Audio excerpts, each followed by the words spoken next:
Bishkek shahar ichki ishlar boshqarmasi va poytaxtning ayrim rayon ichki ishlar boshqarmalarida vaqtincha saqlash joylarida inson huquqlari qo'pol ravishda buzilishi bo'lmoqda. Bu haqda Haqiqatchi institutining matbuot xizmati bildirdi. Ma'lumotga ko'ra, Bishkek shahar ichki ishlar bo'limi vaqtincha saqlash joylarida 26 fuqaro SIZO 1 qamog'iga o'tkazilmay ushlab turilgan. Ularni SIZO 1 qamog'ining rahbariyati pasportlarining originali va biometrik ma'lumoti yo'q degan sabab bilan qabul qilmayapti. Ayrim fuqarolar vaqtincha saqlash joylarida avgust oyidan beri yotgan. Bu ko'rinish qiynoqlar va qonun buzish ekanligini bildiradi. Sababi qonun bo'yicha fuqarolar vaqtincha ushlash joylarida 48 soatdan ortiq qolmasligi kerak. Haqiqatchi instituti prokuratura organlariga va jazoni amalga oshirish bosh boshqarmasi rahbariyatiga SIZO 1 qamog'iga o'tkazishga e'tibor qaratish va bunga aybdor tomonlarni javobgarlikka tortish zarurligini bildirdi.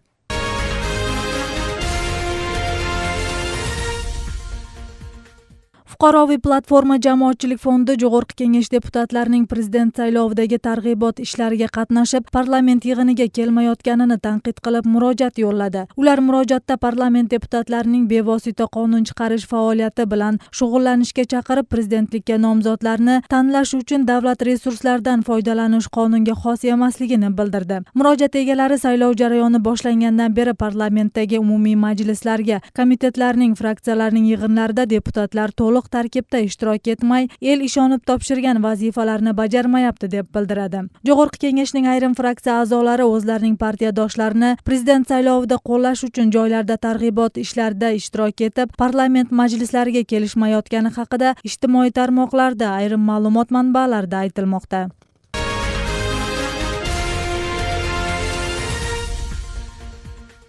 Markaziy saylov komissiyasi prezident sayloviga 75 xalqaro kuzatuvchini ro'yxatdan o'tkazdi. Bu haqda Markaziy saylov komissiyasi apparatining axborot bo'limi bildirdi. Bu safar Yevropa xavfsizlik bo'yicha hamkorlik tashkilotining parlament assambleyasi va Yevropa kengashining parlament assambleyasi vakillari xalqaro kuzatuvchi qatori akkreditatsiyadan o'tdi. Umumiy bo'lib 75 xalqaro kuzatuvchi ro'yxatga olindi. Eslatib o'tsak, 2017-yilning 26 sentyabriga nisbatan Markaziy saylov komissiyasi dunyoning 50 davlatidan 315 xalqaro kuzatuvchini va 37 xalqaro tashkilotlarni akkreditatsiyadan o'tkazdi. Prezident saylovi Qirg'izistonda 15 oktyabrda bo'ladi.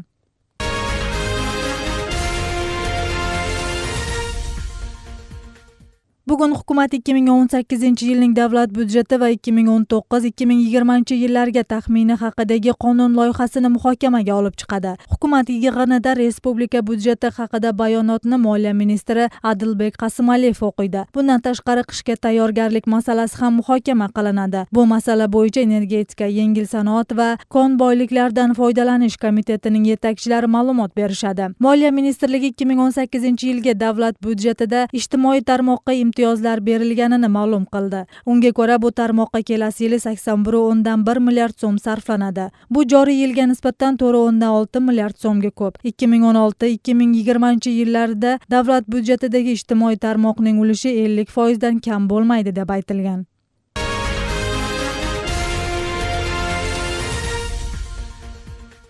Ta'lim tizimiga o'zgartirish kiritish taklif qilinmoqda. Unga ko'ra, byudjet asosida o'qishni tamomlagan talabalar davlat foydasiga 3 yilgacha ishlab berish qaralgan. Yosh mutaxassislar o'lkaning uzoq hududlariga yuboriladi. Qarorga bo'ysunmaganlar qonunda ko'rsatilganday o'quv haqqini to'liq to'lashga majbur. Biroq bu tashabbusni hozircha amalga oshirishga davlatning daromadi yetmaydi deganlar ham yo'q emas.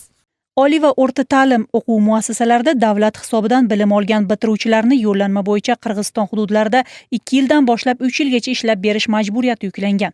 Bunday tashabbusni Ta'lim va fan ministrligi ko'tarib, hozirda loyiha jamoat muhokamasida. Chunki respublika hududida kadr masalasi paydo bo'lib, bilim berish bo'yicha qonunga o'zgartirish kiritishga to'g'ri kelgan. Byudjetlik bo'limda аяқтаған adistер 2 yilga barib ошол бөлүнгөн жеринде иштеп берүүсү зарыл деп айтылган. Ошол себептен ушул токтомду аткаруу максатында министрлик жылына апрель айынан июль айына чейин ар бир студенттерди келген бош орундарды талапнамага ылайык биз бөлүштүрүп жүргүзөбүз.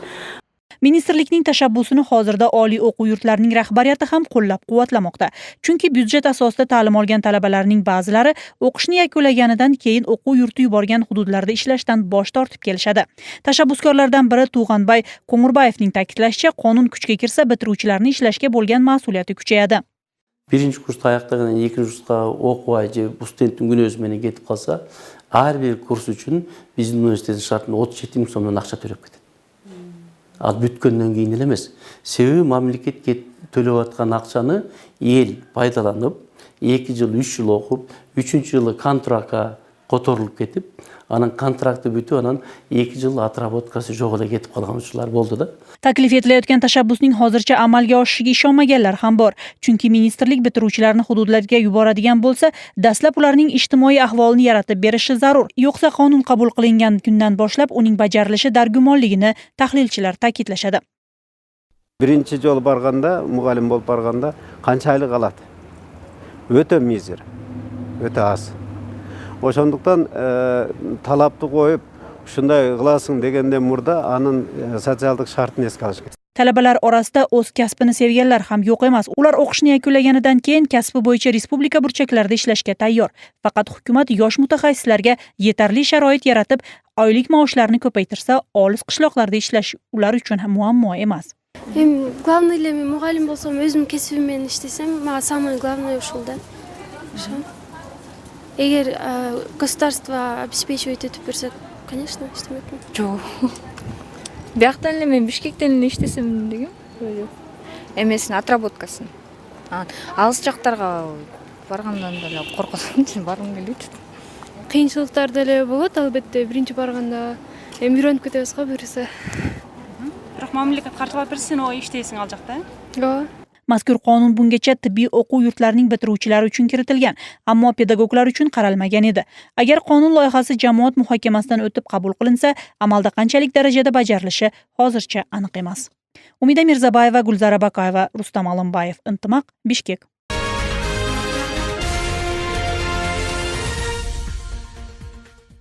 Turkmaniston poytaxti Ashxobod shahrida o'tgan 5-Osiyo o'yinlarida ishtirok etgan Qirg'iziston sportchilari bugun 28-sentyabrda Bishkekka kelishadi. Hukumatning ma'lumot xizmati bildirishicha, sportchilarni Manas xalqaro aeroportida hukumat rahbari Sapar Isaqov kutib oladi. Osiyo o'yinlariga Qirg'izistondan umumiy 158 sportchi borgan. Ular streetbol, kurash, shaxmat, bilyard, ot sporti, futzal, yengil atletika, jiu-jitsu, kickboks, muay thai, sambo, suvda suzish, taekvondo va sportning kurash turlari bo'yicha musobaqalarda qatnashdi. Musobaqa yakunlariga ko'ra Qirg'iziston terma jamoasi turli darajadagi 70 medalni qo'lga kiritdi. Aniqroq aytganda, qirg'izistonlik sportchilar 13 oltin, 20 kumush va 37 bronza medal olishdi.